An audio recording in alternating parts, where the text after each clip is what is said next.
for. Another day is almost here. Until the day at least you will say it's like the end of time. When I know it come to me, I do believe it can be real. Until the day at least you will say it's like the end. Hey, no, it could be so true, and it could be so full, but to everyone they want to say that they could be a superhero, be another woman, be a powerful man, anything they want to play, anything.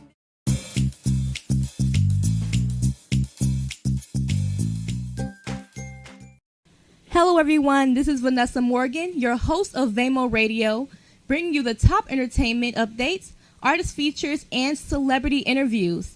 I'm here today interviewing Grammy-winning producer, composer, and arranger Brent Fischer. Hi Brent, how are you? Hi Vanessa, I'm great. How are you? I'm great. I'm so glad to be speaking with you today. Pleasure to be here.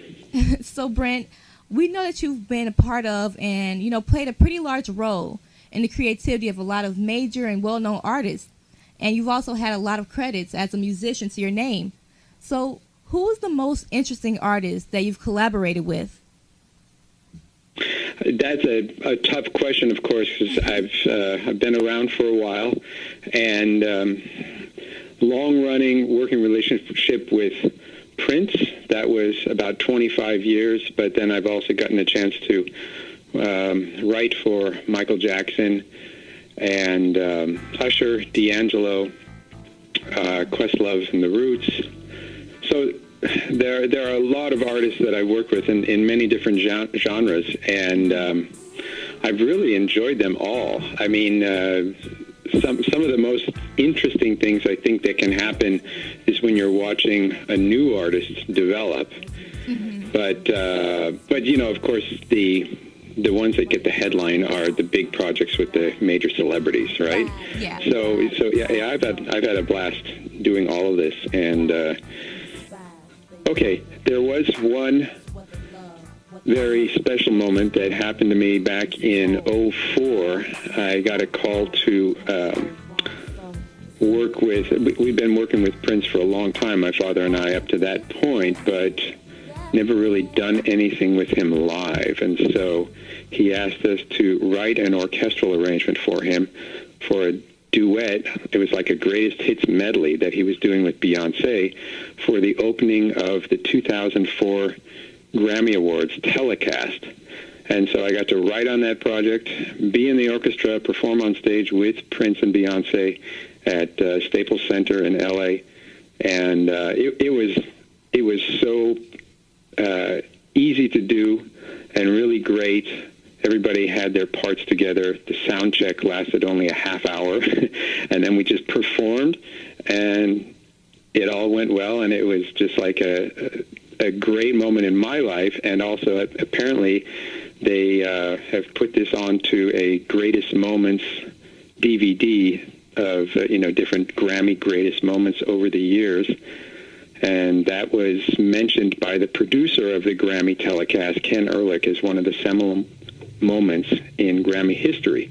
And so I was really happy to be a part of that. Just very, very thankful for what I've been able to contribute to the world of music over the years. Wow, that is awesome. So, Brent, most people we know have certain events or moments in their lives that have developed into a starting point for their interest in music. So what would you say is your starting point that got you developed into the interest of music? Starting point. That's all I ever knew. My father was a musician, also a Grammy-winning composer, arranger, producer, Fischer. And my earliest memories are of lying on a pillow underneath the grand piano while he was writing for something. And that's when I was like 2 years old.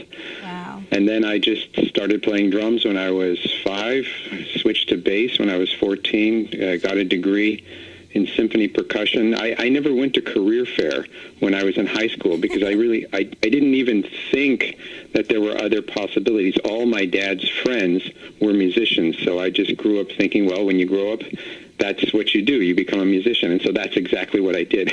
Wow. But I couldn't foresee the direction that it would go into. Start in life just wanting to be a drummer, and then sort of things transpire that end up leading me into many, many different directions and fulfilling a bunch of roles in various music projects over the years. So all of those, I guess, came together at the right place at the right time and led me to where I am now. Wow, that is really cool. And Brent, I also know that coming from a musical family and a musical background, that it can be kind of hard to differentiate between who you are and who you're trying to become. So was it kind of hard to find your own identity? I mean, that wasn't really a concern of mine because in this case, I started out my writing career as sort of my father's assistant when we started doing the first project that I did was the Parade album for Prince. Wow. And I was a young man back then. And so I was just helping my father. I used to write out everything that Prince played. So in other words, he would send us a cassette tape. Remember those? Yeah, oh my gosh. And he would send us a cassette tape of what he had recorded. And then I would write out everything. I would figure out what he played, write it all down on paper. Mm-hmm. Bass line, drum part, guitar solos, all the vocal parts, including the main and the background parts.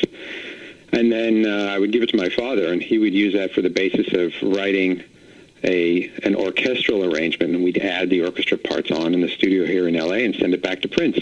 Wow. And so that was how I got my start. And so my idea at that point was to learn everything I could about music from my father, and to be able to carry on a lot of the concepts that he first came up with as far as the unusual arrangement techniques that he uses, the different colors that make it recognizable. When you hear a lot of these iconic arrangements, you can recognize these early arrangements going back to Santana in the 70s, or even a lot of the jazz artists that he worked with. You just recognize it as being Claire Fischer. So that was something that I want to develop and keep, the Fischer sound. And in the process of doing that, I think the differentiation happened naturally, just sort of writing and enjoying what I was doing and coming up with ideas along the way, so that I think when the comments that I get when people hear some of my more recent work, like for Elvis Costello and the Roots or D'Angelo, is that they say, yeah, the Fischer sound is there, but they recognize that it's me. So I'm a part of the Fischer sound, just like my father was, and so carrying on his legacy while creating my own is, I think, how I have differentiated myself. But it was never a big worry. It was never like a problem to me or something that I felt like I needed to make my mark. I think it just sort of happened organically. That's really cool. I like that. I really appreciate how you're very knowledgeable about different concepts of music, and especially for you to find your own identity is just an amazing thing. And also to keep the legacy going at the same time. I haven't really heard too many people who have been as professional, who have been as successful as you have, with doing something you love. I really appreciate that. Well, thank you. Yeah, it's been a pleasure. So, Brent, if someone were to look at your background credits, they would easily be able to see that you've done an array of things, from percussion to bass to even being a synthesizer and even orchestrating. So how do you know exactly what to apply to a song or what that song needs? Like, is there a certain guideline or a certain technique that you follow to find out what's missing? Yeah, and sometimes it just depends on what the artist wants. When I'm approached by an artist, they might approach me for a certain thing, and there may be some people who just know me as a bass player and they just want me to lay down some bass tracks on their song. Others may just know me as an arranger and don't even think about any specific instruments in regard to my skill set. But yeah, having a large skill set like I do makes it possible so that I can suggest many different things, and I can also put any of the skills that I have to good use when I'm working on a project, and I can suggest things to artists that I feel will help really bring out. You want to bring out the emotion in a song. That's the main reason why we spend so much time on 3 or 4 minutes of sound, right. is because you have a message that you are trying to get across, and the music helps bring out that message. And how can I do that most effectively? Exactly.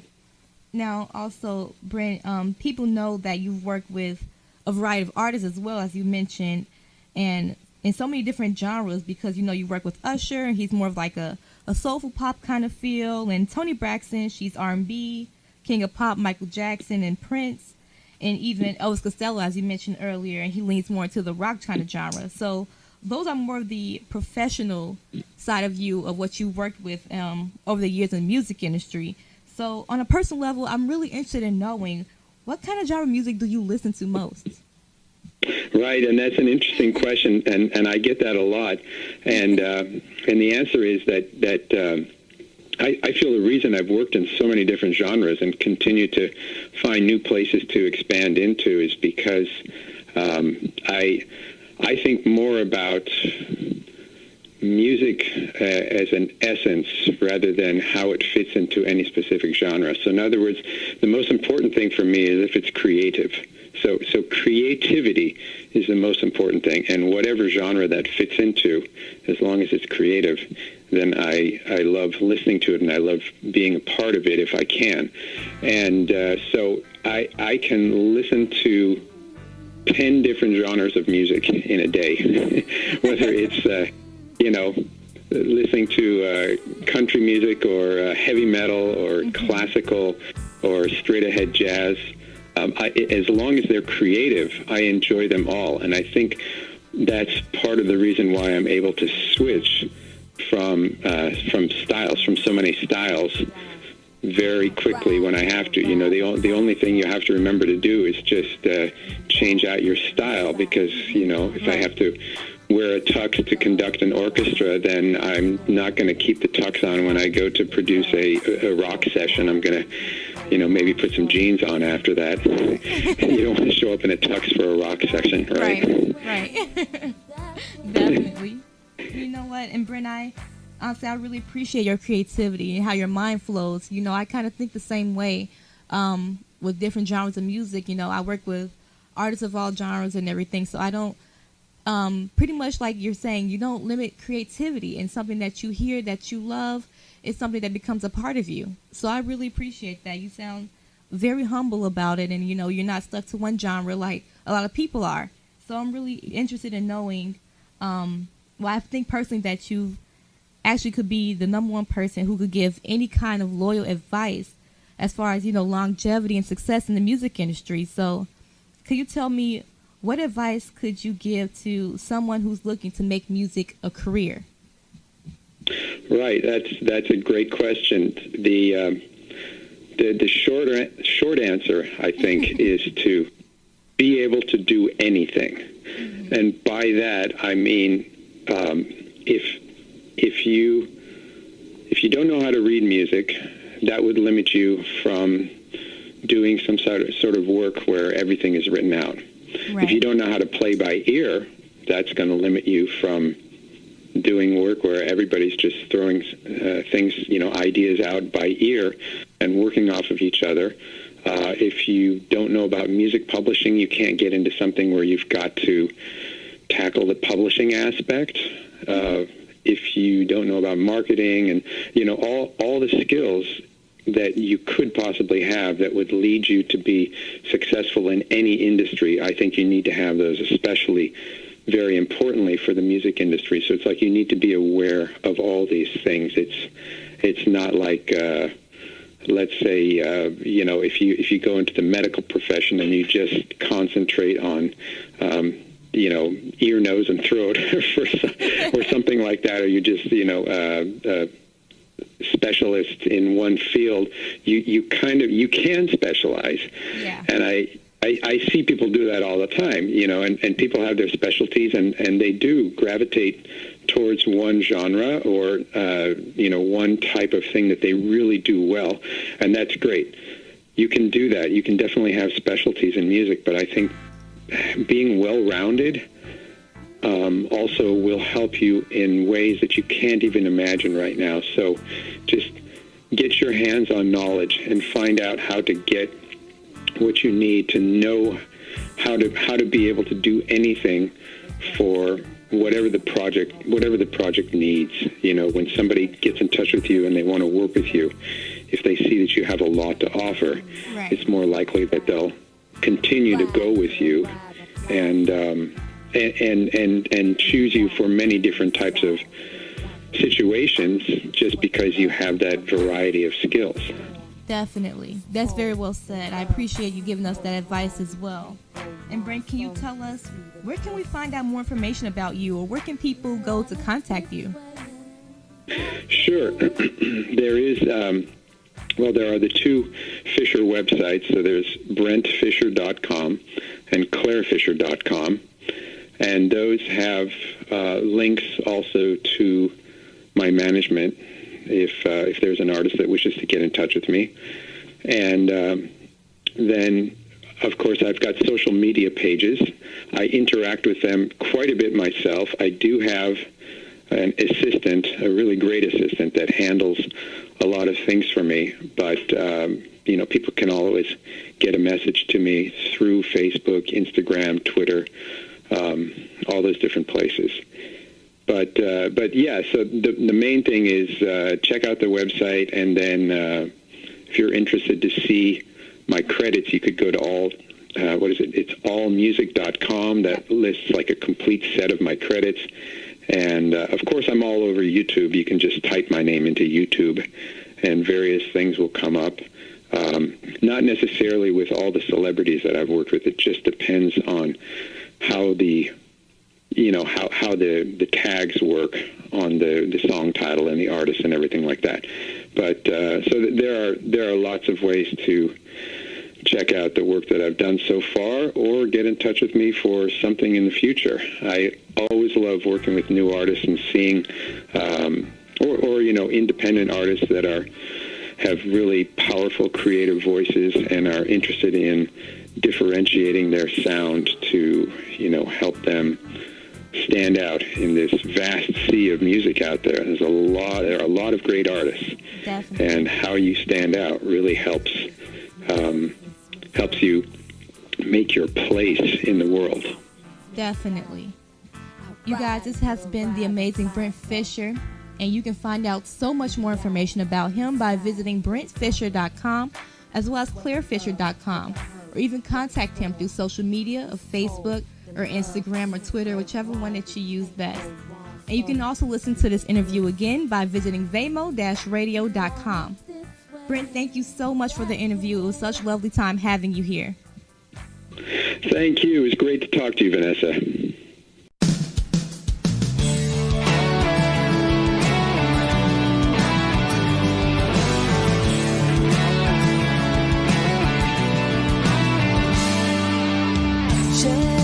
What you're looking for. Another day is almost here. Until the day at least you will say it's like the end of time. When I know it come to me, I do believe it